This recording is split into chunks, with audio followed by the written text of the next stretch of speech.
si es la vivencia misma, el fenómeno psíquico, es decir, la conciencia, lo que a mí me da la clave de lo que es real, de lo que es verdadero, ¿cómo puedo yo, con qué derecho puedo yo? Y esta es, digamos, la reflexión fundamental para romper el esquema realista de las investigaciones lógicas. ¿Con qué derecho puedo yo, de entrada y sin haber hecho todavía el análisis correspondiente, afirmar que estos fenómenos de los que estoy partiendo son ellos mismos verdaderos, reales, mundanos, objetivos y por lo tanto naturales, partes de una realidad natural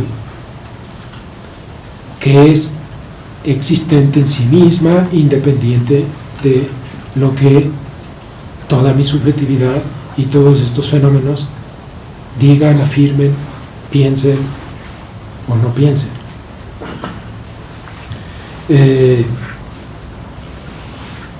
Creo que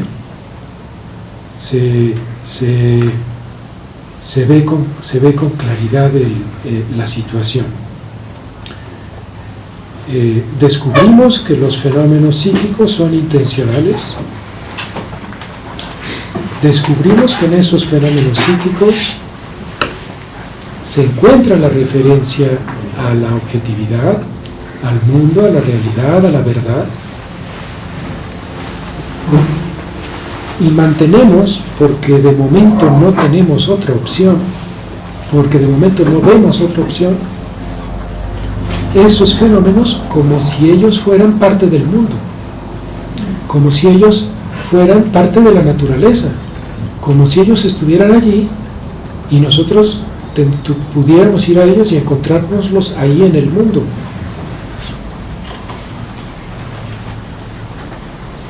Pero nos damos cuenta de que ahí estamos, o habíamos estado, cayendo en un verdadero despropósito. Porque estamos pidiéndole a estos fenómenos que sean ellos, que sean solo ellos, los que nos den la clave de lo que significa ser real, de lo que significa ser verdadero, de lo que significa ser objetivo, de lo que significa ser natural, de lo que significa ser sobrenatural, si es que eso lo hay, de lo que significa ser lo que sea. Estos fenómenos son los que tienen, como ya dije muchas veces, la clave de todo ese correlato, y de la relación, de correlación entre este fenómeno y cualquier tipo de objetividad. Le estamos pidiendo, le estamos exigiendo a estos fenómenos que se erijan ellos mismos, y además reconocemos que así sucede. En estos fenómenos encontramos la clave de la objetividad. Por no ir más lejos,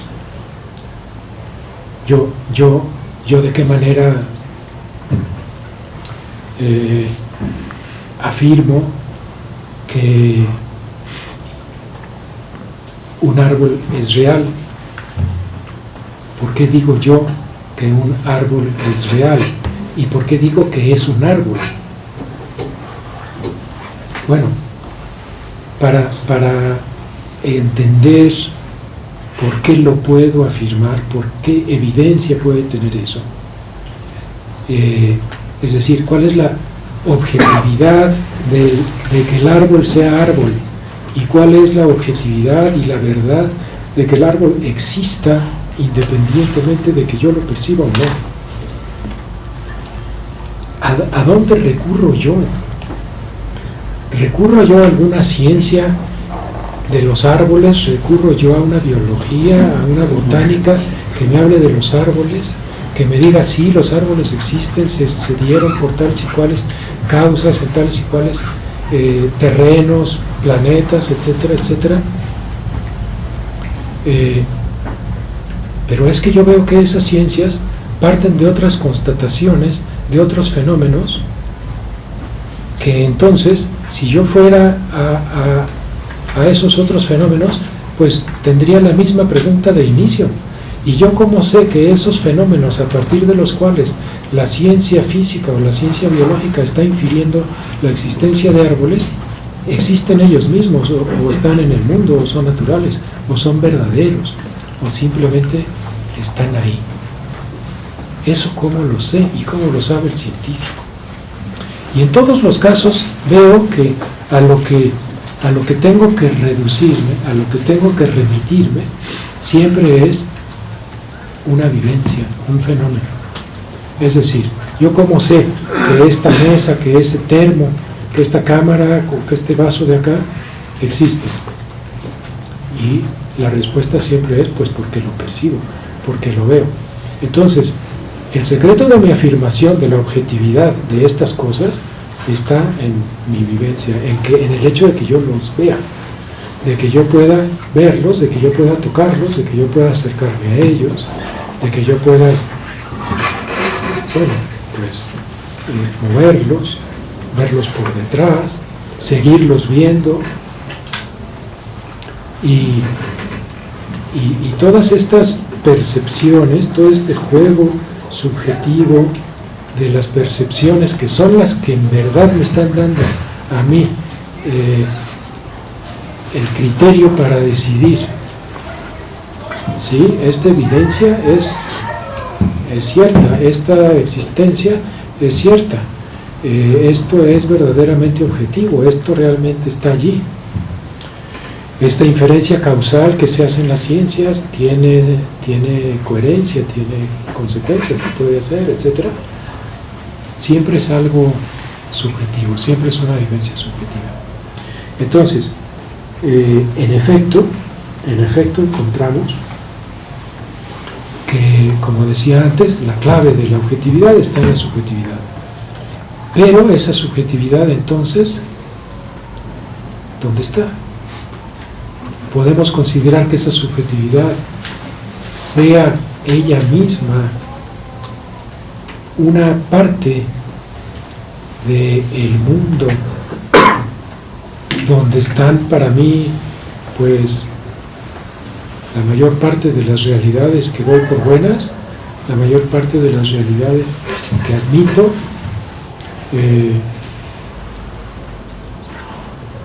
No tengo de eso ninguna certeza, ninguna garantía. Sí, originalmente, y esto, bueno, aquí ya estamos empezando a exponer un poco la temática como Husserl la plantea en Ideas 1.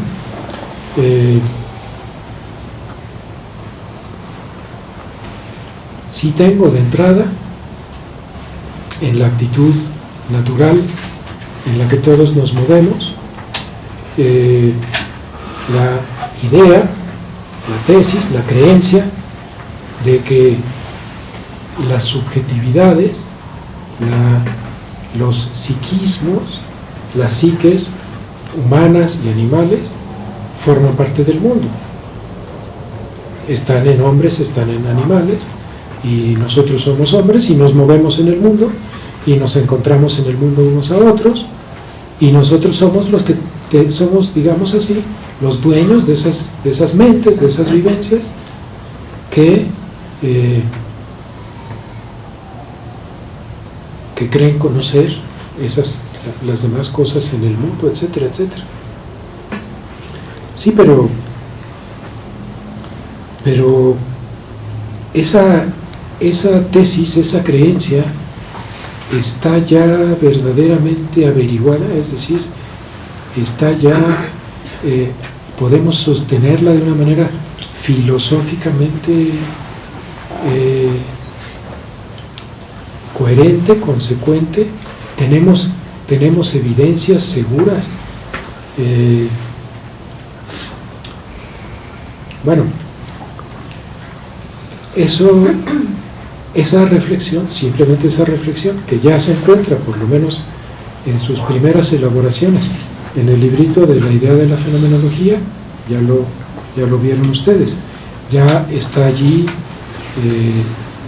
muy claramente expuesta la distinción entre el fenómeno psíquico y el fenómeno puro, ¿no? Esa reflexión simplemente da lugar al rompimiento de la base realista que estaba enmarcando investigaciones lógicas. Y da lugar entonces al surgimiento del proyecto de las ideas relativas a una fenomenología pura y una filosofía fenomenológica. Esta reflexión sobre la misma función intencional es entonces la base de la llamada epogé fenomenológica, que es aquí en el proyecto de ideas, pues la gran novedad. La gran novedad es la epogé y con ella la reducción fenomenológica o reducción trascendental, que aquí todavía, de las cuales aquí todavía Husserl habla en plural, pero no es muy adecuada esa manera de hablar, como el mismo Husserl reconocerá después. Habla de las reducciones, pero en realidad es la reducción trascendental o la reducción fenomenológica. Bueno, y entonces esa es la gran novedad de este libro, y se da uno cuenta después de que es la gran novedad de todo el proyecto filosófico de Husserl, de toda la fenomenología trascendental de ahí en adelante. Y de ahí en adelante es lo que para Husserl mismo le da carácter filosófico a la fenomenología. Sin epogé, sin reducción trascendental, no tiene realmente, no alcanza carácter filosófico esa fenomenología. Se queda siendo una fenomenología que pues podríamos hacer todavía dentro de una psicología. Esto quiere decir, dentro de un estudio de una conciencia, de una subjetividad que se encuentra en los seres animales humanos, entre ellos humanos, en el mundo. Y no accede a la trascendentalidad. Y de eso justamente se trata el asunto, de saber qué demonios se entiende con esto de la trascendentalidad, que es otra palabra para decir aquí, donde dice el libro primero, Introducción General a la Fenomenología Pura. Pura significa trascendental. Es una de las acepciones de puro en Husserl. Hay otras. Puro se usa para muchas cosas, sobre todo para dos, pero aquí la que nos importa es que es puro respecto de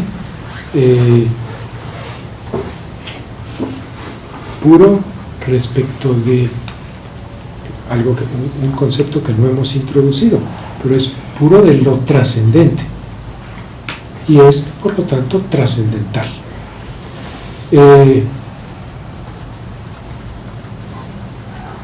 Entonces todo el secreto aquí está en cierta manera de entender precisamente la intencionalidad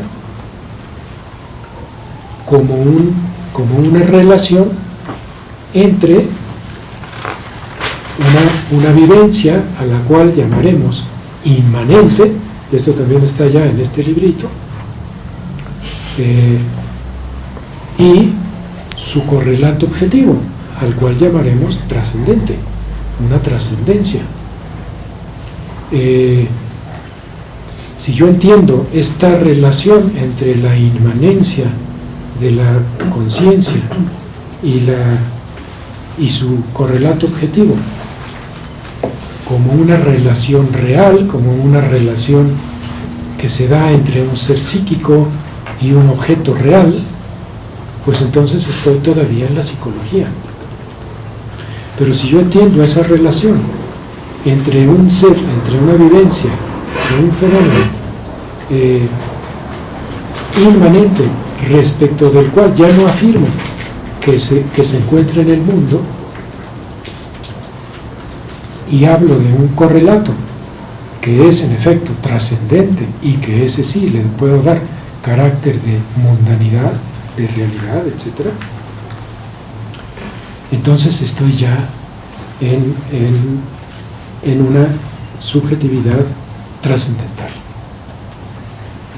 Estoy entendiendo ya la inmanencia no como una inmanencia psicológica, sino como una inmanencia trascendental. Pero bueno, se dan cuenta, el motivo principal, bueno, aquí en Ideas 1, toda esta cuestión de la epogea, la reducción trascendental, etc., se entiende se introduce de una manera que, aunque es cartesiana,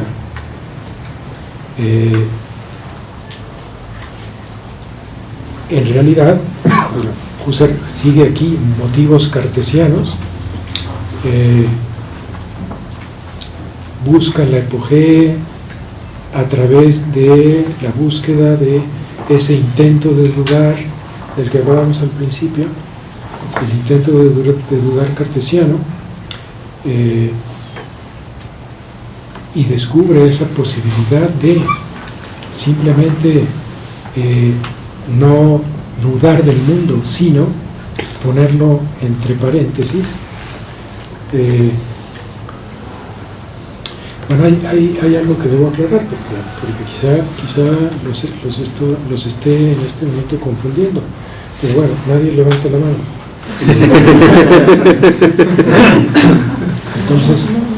Entonces yo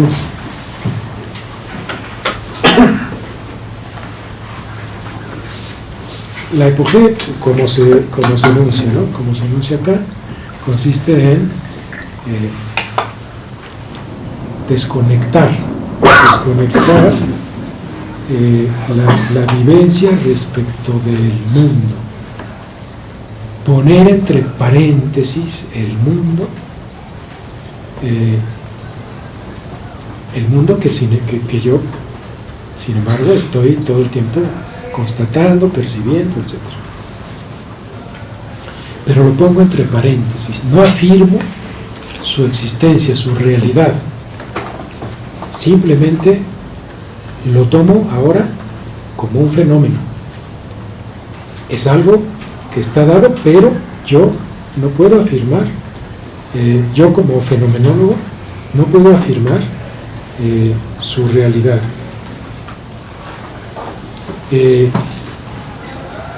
Eso por un lado. Esa es la presentación, digamos, de la epogea.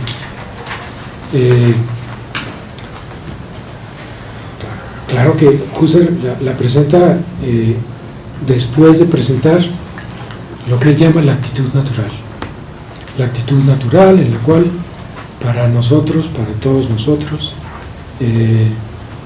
las cosas existen, nosotros en el mundo, y nosotros estamos en el mundo, nosotros nos encontramos en el mundo. Y nuestra existencia y la del mundo es algo consabido, y es algo que de tan sabido pues ni se cuestiona. Ahí está el mundo, aquí estamos nosotros, ¿no? Y dice Husserl, esa actitud, bueno, lo dice después de una exposición bastante más larga de lo que yo le estoy haciendo aquí. Esa actitud la vamos a cambiar. Esa actitud puede no ser la única. Puede haber otra.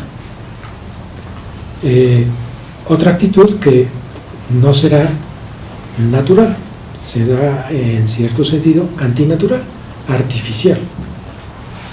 Y sin embargo, esa nueva actitud pues, va a ser la base para abrirnos la puerta de entrada a la fenomenología y a la filosofía científica, a la fenomenología trascendental. Y es la actitud que se llama fenomenológica o fenomenológica trascendental o simplemente trascendental. Y es la que tenemos después de la epogé.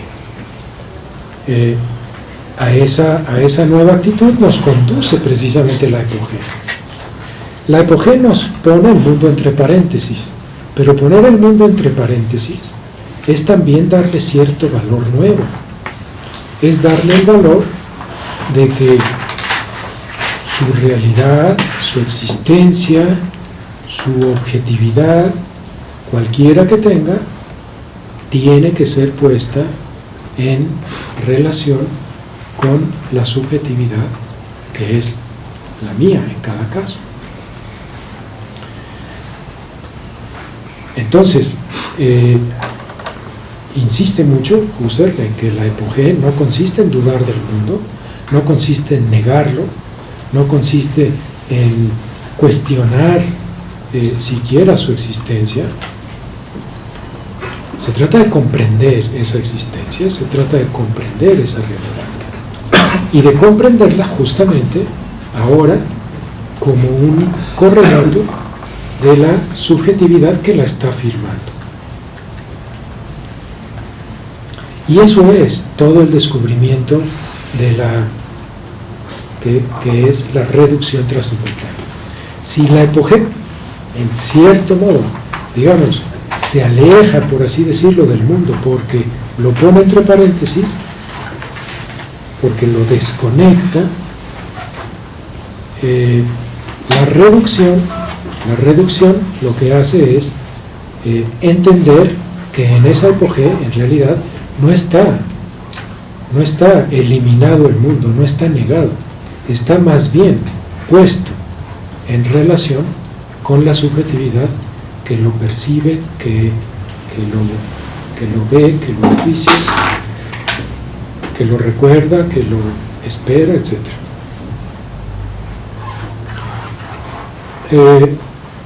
Bueno,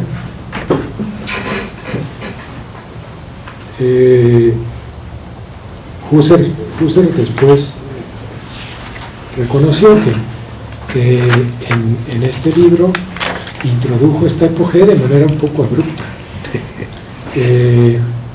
aparentemente de una manera inmotivada, sin explicar cuál era la motivación, no sé, teórico-cognoscitiva, epistemológica o filosófica que llevaba a ella. Y hizo muchas elaboraciones al respecto, la cuestión de la motivación de la reducción, de la epogé, etc.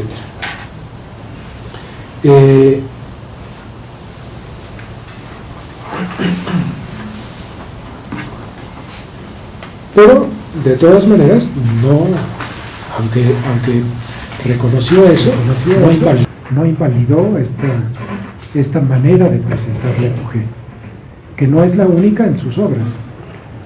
Bueno, probablemente los que han estudiado un poco más, bueno, Alberto desde luego, pero quizás algunos de ustedes ya quizás sepan que se habla de las diferentes vías a la reducción trascendental, de que la vía cartesiana, es decir, esta que procede a través del poner entre paréntesis, de considerar al yo, a la subjetividad, que no puede ser puesta entre paréntesis, que no puede ser reducida como una especie de residuo que queda después de haber puesto al mundo entre paréntesis.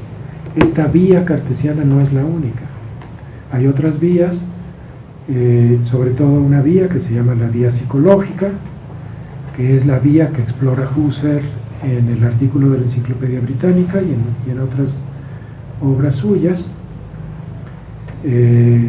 Hay otra vía, es la vía, digamos, histórica, que es la que expone y a la que finalmente se atiene en su última obra, la crisis de las ciencias europeas y la fenomenología trascendental. Y en fin, y hay quizás otras subvías o vías diferentes de estas tres. Sobre esta temática se ha escrito mucho, se discute mucho, pero sí puedo decirles, la vía elegida en Ideas 1, aunque tiene sus problemas, aunque tiene, pues no sé, da lugar a ciertos malentendidos en los que es fácil caer, sigue siendo una vía realmente efectiva, eficaz, bien comprendida. Cuando ya, si no la entendemos realmente como una vía que nos va a llevar a la esfera trascendental, pues que de eso es de lo que se trata, de entender la subjetividad como una subjetividad trascendental, es decir, como una subjetividad que de entrada nosotros no afirmamos que esté en el mundo. Eso es todo. Eso es todo lo que significa aquí esa noción, ese término de trascendental, que bueno, suena muy aparatoso y elegante, ¿no? Trascendentalidad es nada más la consideración de la subjetividad por sí misma, como dice aquí, pura, sin estar ya mundificada, mundanizada, sin estar ya puesta en el mundo. Bueno, decía, si no entendemos la epopea como se presenta aquí, como si fuera solo el único camino y como si nos estuviera revelando ya todos los misterios de la trascendentalidad, etc., sigue siendo una vía que se puede comprender. Pero lo importante no es tanto eso, lo importante es que todas las vías, todos los caminos a la trascendentalidad finalmente llegan a lo mismo.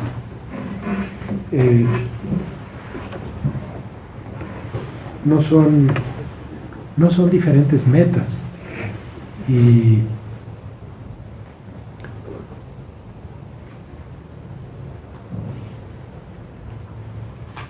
todas llegan a la idea de que la subjetividad que tiene, la que yo decía, como les he venido insistiendo, la subjetividad que tiene la clave, el secreto, para entender el sentido de la objetividad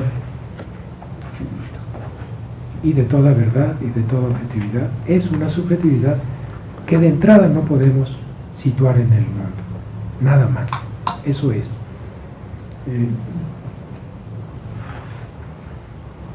Bueno, eso es tal vez un gran marco.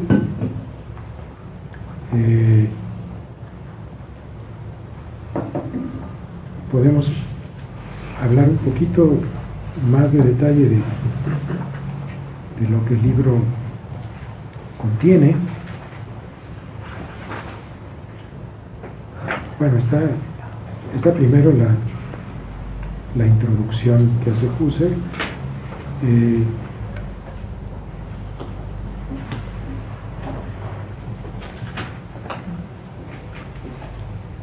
Allí mismo ya dice, ¿no?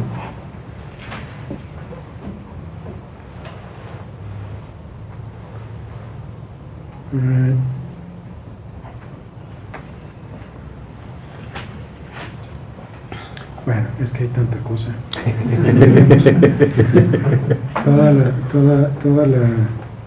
Cada motivo,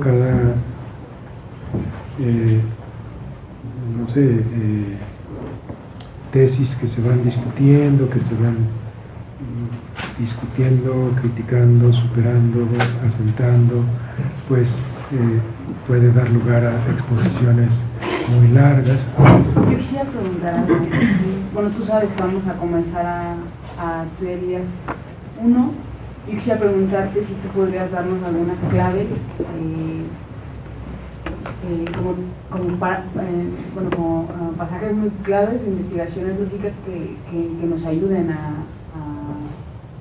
pues a comprender mejor o más cabalmente pues, ideas 1.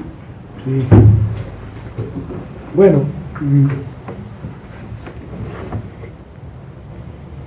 quizá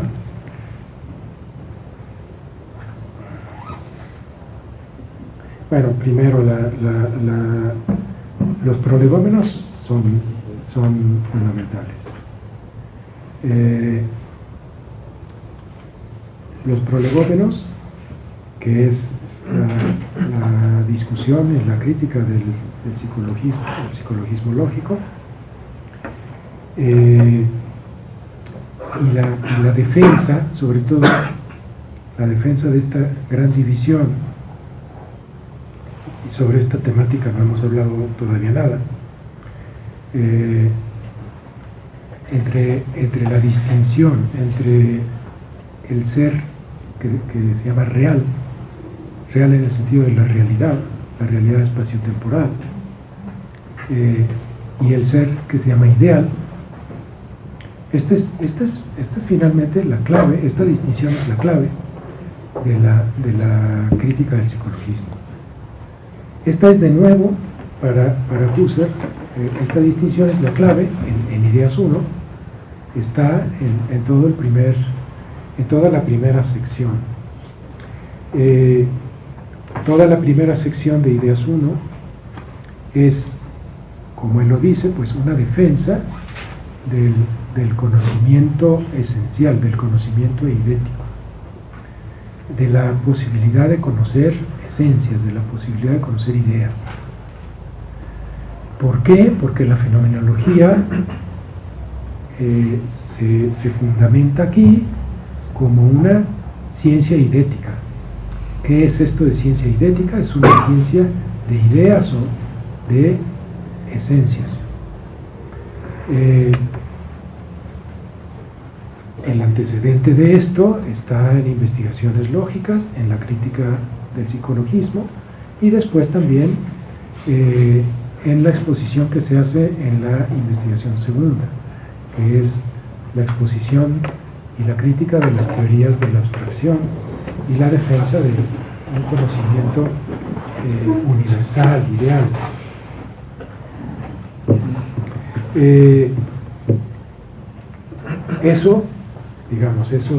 Esas partes de investigaciones lógicas como antecedentes de la primera sección de ideas. Muchos colegas, cuando le proponen a los estudiantes estudiar Ideas 1, les proponen que se salten esa primera sección, porque es una sección muy técnica. Vamos a ver, es todo esto. Siguiendo el índice. Sección primera se llama Las esencias y el conocimiento de esencias. Entonces, todo es sobre esto. Entonces, primer capítulo, hecho y esencia. Esta distinción, ¿no? Y la distinción entre ciencias de hechos y ciencias de esencias. Juicios que son fácticos de hechos y juicios eidéticos de esencias,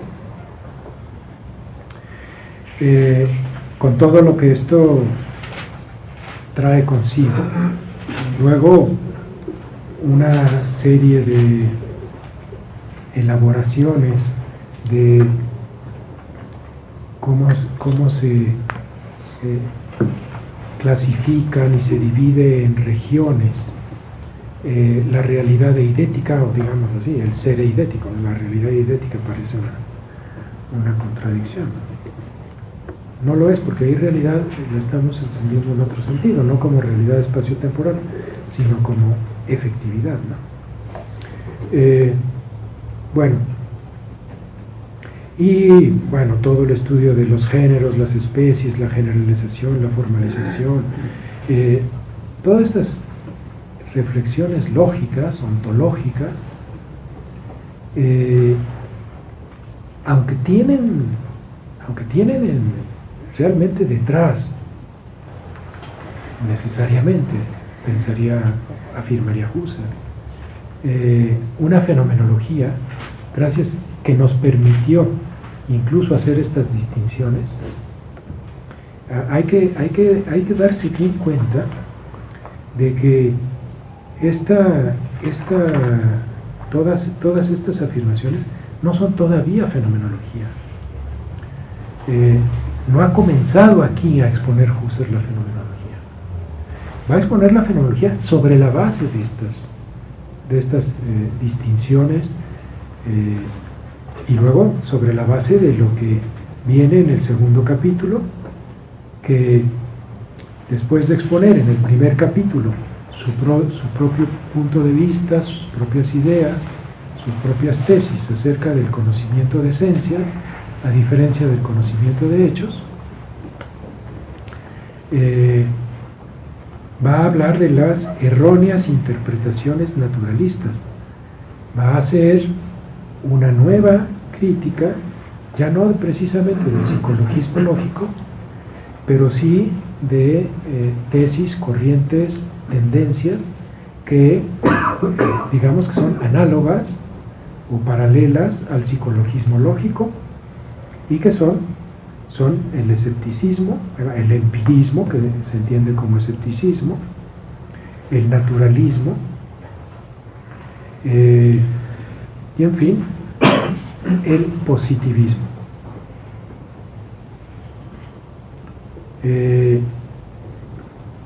Y frente a eso va a defender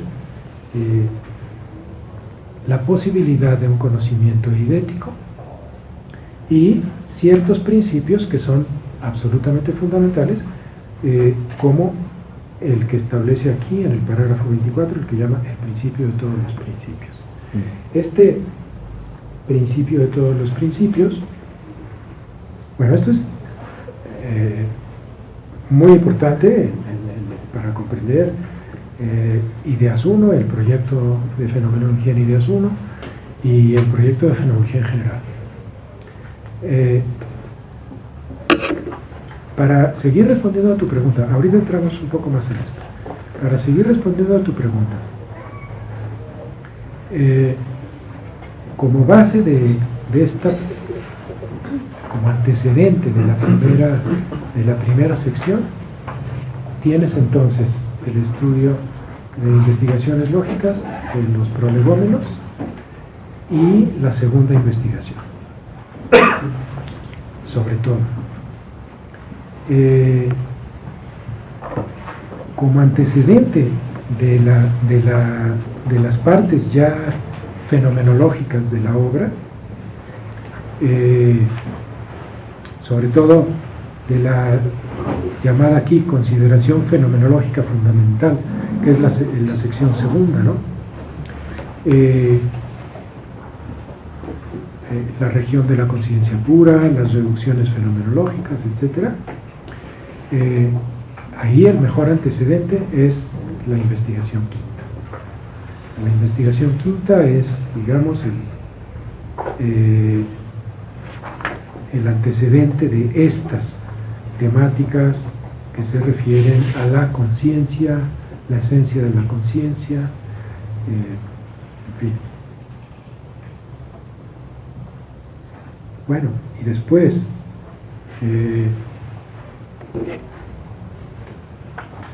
bueno, sigue también la cosa, pero el resto de las bueno, la temática, toda esta temática,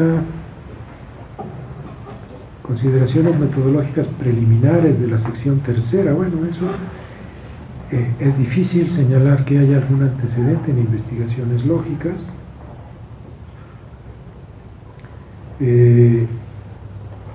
quizá también la quinta es la que más sirve para la temática del segundo, eso del primer capítulo. En el segundo capítulo, estructuras generales de la conciencia pura.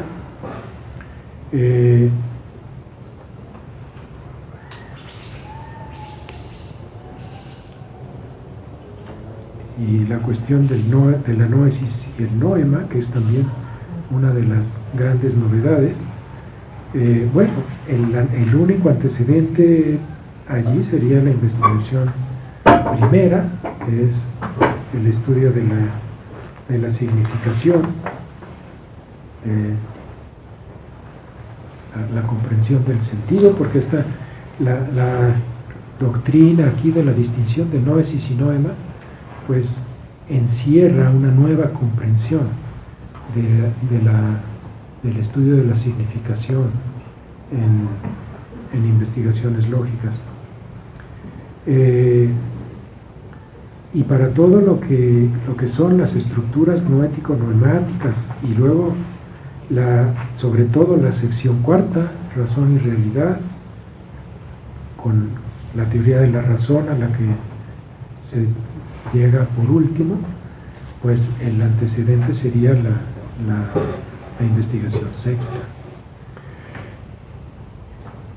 Pero bueno, claro, cada tema habría que verlo, rastrearlo en particular, en fin. No sé si ya respondí más o menos. No es fácil, en realidad yo te diría, hay que estudiarlo todo. A lo mejor después podríamos hacer el paso hacia atrás. Oye, Antonio, bueno, creo que vamos se está acabando casi sobre el tiempo. Sí.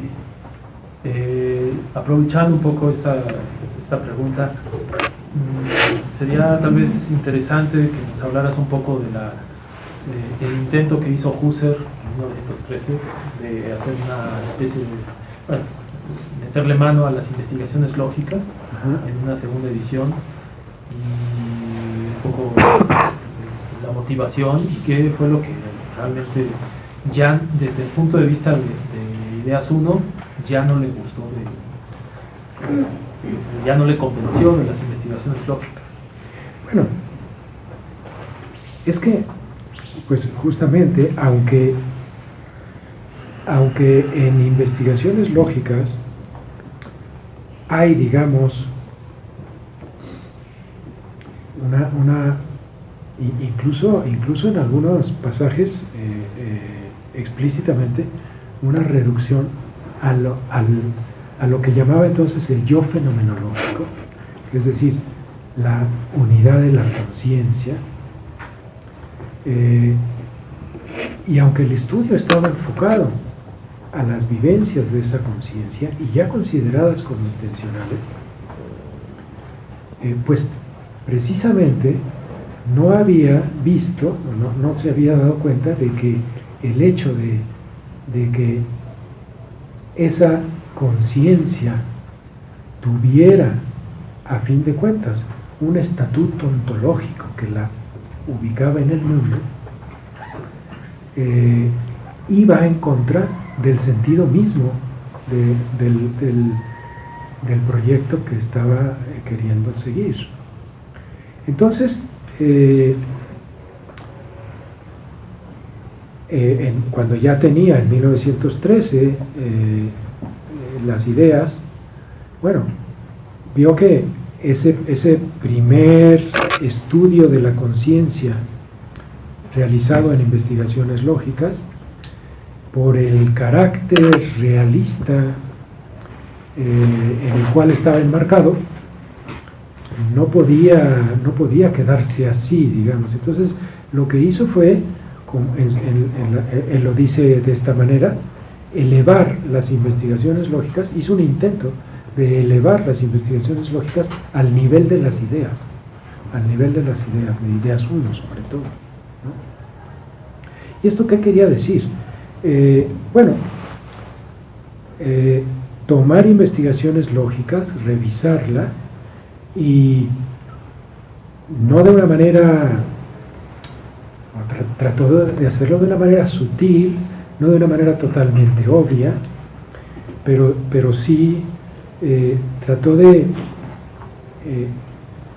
insertar en las investigaciones lógicas el motivo de la reducción trascendental. Y eso es lo que, cuando ahora se lee las investigaciones lógicas, la que se lee en español es la segunda edición, la edición ya revisada. Entonces no se da uno cuenta realmente de que entre el proyecto original de las investigaciones de 1900-1901 y este libro de Ideas 1, hay un salto metafísico muy considerable. Ese paso se diluye, pero entonces el proyecto mismo de las investigaciones lógicas queda un poquito como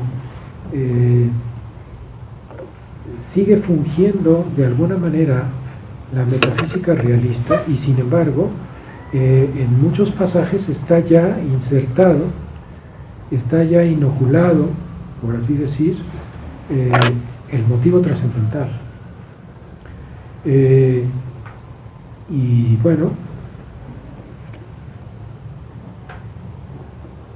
eso crea cierto desbalance, cierto desequilibrio en la segunda edición de Investigaciones Lógicas. Quien ha visto esto con toda claridad y lo ha expuesto muy detalladamente es Miguel García Baró, y él ha dicho, más valdría que ni siquiera lo hubiera hecho, que ni siquiera hubiera hecho esa segunda edición de Investigaciones Lógicas, porque no se entiende realmente la necesidad del paso que dio en Ideas 1 cuando se lee Investigaciones Lógicas en su segunda edición, ¿no? El estudiante, y bueno, yo fui víctima de eso porque a mí nadie me lo explicó. No tenía yo maestros en fenomenología. Yo fui víctima de eso, de pensar que en realidad la continuidad entre Investigaciones Lógicas e Ideas 1 era pues muy clara, y no había realmente un paso, un salto que es la reducción trascendental, la epogea fenomenológica. Porque aparentemente ya estaba dado en Investigaciones Lógicas, y no es así. Quiero decir algo más, que tenía la intención de decirlo desde el principio y que me interesa subrayarlo mucho porque esto tiene que ver además con tesis y temas que yo he manejado en mis textos, y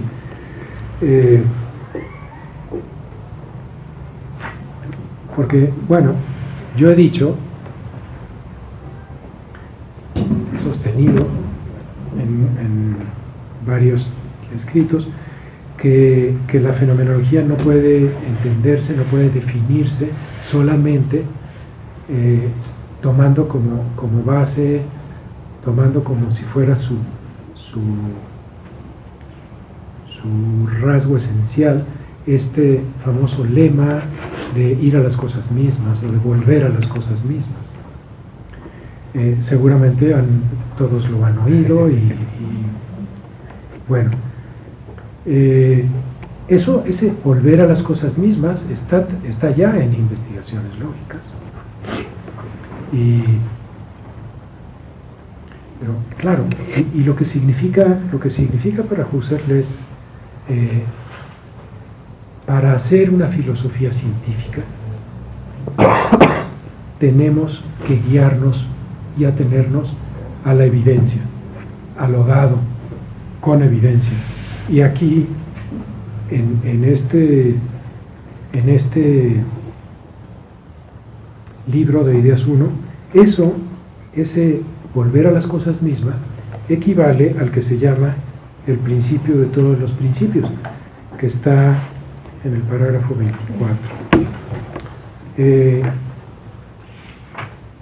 Bueno, y está enunciado así: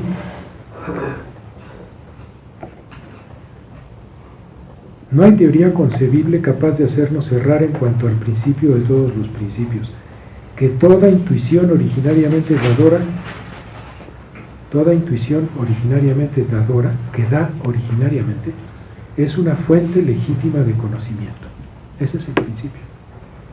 Que todo lo que se nos ofrece en la intuición originariamente, por decirlo así, en su realidad en persona, hay que aceptarlo simplemente como lo que se da, pero también solo en los límites en que en ella, en esa intuición, se da. Bueno, esto es equivalente a volver a las cosas dadas. Hay que ir a lo dado originariamente, volver a lo dado originariamente.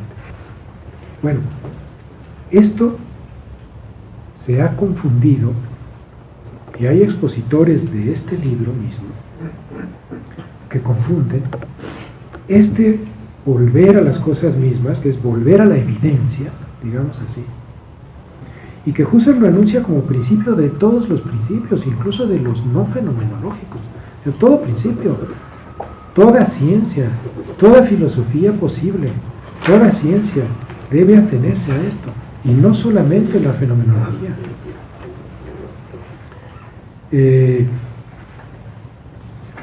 Bueno, eso no es equivalente, no es el mismo principio que el principio de que yo les he venido ya comentando desde hace tiempo, que es que volvamos a la subjetividad, volvamos a la vivencia, volvamos a los fenómenos subjetivos para encontrar allí la clave, el secreto de la objetividad, de la verdad.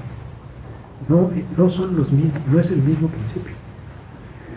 Este segundo es fenomenología. Este segundo es ya el principio de la fenomenología. Por supuesto que para Husserl está fundado en el otro, es decir, Husserl enuncia este principio de que hay que hacer epogé, de que hay que hacer reducción trascendental, de que hay que atenerse a la subjetividad para entender en ella el sentido de la objetividad. Todo esto es porque él está siguiendo de una manera que podemos entender justo este principio de todos los principios, pero no se siguen uno del otro como si ya el primero fuera la enunciación del segundo. Aquí lo dice él muy claramente al final del capítulo primero de esta primera sección, cuando dice: el problema de una clasificación radical de las ciencias es en lo principal el problema de la separación de las regiones, y para ello a su vez se requieren previas investigaciones puramente lógicas de la índole de las hechas aquí en unas líneas. Por otra parte, ciertamente también se requiere la fenomenología, de la cual hasta ahora no sabemos nada. Y ya expuso toda la distinción de hecho y esencia, conocimiento esencial, etcétera, etcétera, evidencia de hechos, evidencia de esencias. Y luego el capítulo segundo, donde expone el principio de todos los principios, no es más que la defensa de las posiciones que se oponen a esa doctrina que expuso en el primer capítulo. O sea que aquí, cuando enuncia el principio de todos los principios, no se engañen, todavía no es este el principio fundamental de la fenomenología. Es decir, aquí ir a las cosas mismas no es todavía el secreto, la esencia de la fenomenología, no es el meollo de la fenomenología, es el meollo del intento husserliano, y no solo husserliano, de hacer una filosofía científica. Que para Husserl esa filosofía científica se deba hacer fenomenológicamente, se deba hacer mediante una fenomenología pura, bueno, eso ya es una afirmación posterior, una tesis posterior. Bueno, quizás una última advertencia. Sí, este libro está considerado un libro, bueno, muy abstracto, muy seco, muy árido, muy intelectualista incluso, de un nivel técnico muy exigente. Y frente a eso, pues hay que reconocerlo. Es así. Pero esto no significa, y esto es lo que me interesa realmente poner de relieve con mucho énfasis, eso no significa que su materia, que su objeto de estudio, no sea el objeto de estudio más cercano, más vital, más existencial que tenemos todos en la vida. ¿Por qué? Porque el tema no es otro que nuestra propia vida. Ese es el tema de toda esta fenomenología. Es nuestra vida. Aquí lo dice, lo reivindicó una vez más Husserl en el epílogo del que les hablé hace rato. Aquí está en los últimos párrafos del epílogo, y voy a leer el último. Él dice, ¿no? Bueno, un poquito del penúltimo. Dice, el autor ¿de qué? El autor del epílogo y el autor de Ideas. Y es justo de estas ideas, Ideas 1. El autor ve extendida ante sí la tierra infinitamente abierta de la verdadera filosofía, la tierra prometida que él mismo ya no verá plenamente cultivada. Pues no, porque es mortal también. Ríase, si se quiere, ante esta seguridad, pero véase si no hay alguna razón para ella en los fragmentos de una fenomenología incipiente que aquí se presentan en Ideas 1. Son los fragmentos de una fenomenología incipiente, apenas. Con gusto esperaría que los venideros recojan estos comienzos, los lleven constantemente más lejos, pero también corrijan sus grandes imperfecciones. Imperfecciones que son en efecto inevitables en los comienzos de toda ciencia. Bueno, tras todo esto, no podrá este escrito ayudar a nadie. Este escrito es Ideas 1, no solo este epílogo. No podrá este escrito ayudar a nadie que ya esté seguro de su filosofía y de su método filosófico. O sea, si ustedes ya están enrolados en otra filosofía, sea la que sea, y no están dispuestos a prestarle oídos a esta, pues entonces no, ni lo lean. Este escrito no podrá ayudar a nadie que ya esté seguro de su filosofía y de su método filosófico, que nunca haya conocido, pues, la desesperación de aquel a quien ha tocado la desgracia de estar enamorado de la filosofía y puesto a elegir desde el comienzo de sus estudios entre la maraña de las filosofías, y esa maraña ahora en nuestros días está muchísimo más enmarañada. Se percata de que no tiene propiamente elección, ya que ninguna de esas filosofías se cuidó de estar verdaderamente libre de supuestos, y ninguna nació del radicalismo de la responsabilidad autónoma por sí misma que requiere la filosofía. Sobre esto tendríamos mucho que hablar todavía. ¿Han cambiado mucho las cosas en la actualidad?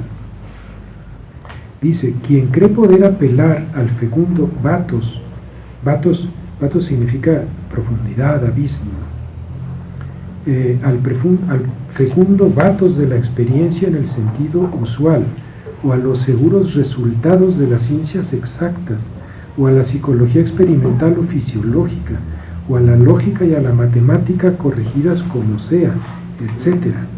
Y aquí actualmente podríamos seguir añadiendo disciplinas. Para sacar de ellas premisas filosóficas, el que quiera apelar a todo eso para sacar de ellas premisas filosóficas, no puede tener mucha receptividad para este libro, sobre todo si, presa del escepticismo científico de nuestro tiempo, ha dejado de considerar como válida la meta de una filosofía como ciencia rigurosa. O sea, al final, volvemos al principio. Aquí se trata, de nuevo, de tener la meta de erigir la filosofía como ciencia rigurosa. Él no puede aportar el intenso interés ni tener por bien empleado el gran esfuerzo y mucho tiempo que requiere el comprender por su parte un camino inicial como el que le he esbozado. Solo quien luche por sí mismo, por alcanzar el comienzo de una filosofía, se conducirá aquí de otra manera, pues ese tiene que decirse tua res agitur. Y este tua res agitur significa aquí se trata de tu asunto, aquí está en juego tu cosa, aquí se trata de ti. Es tu vida lo que aquí se está poniendo en juego, claro, de una manera cognoscitiva, teórica, pero obviamente, si nos damos cuenta de la importancia de la comprensión fenomenológica de esa vida, pues no puede dejar de afectar a la vida en todos sus niveles. Eso es entonces lo que me interesa subrayar, y que si se lee el libro sabiendo esto, sabiendo de antemano esto, se soportará, se sabrá soportar, tolerar sus arideces, sus tecnicismos, sus distinciones agotadoras, difíciles, escabrosas, en fin. Bueno, ojalá progresen.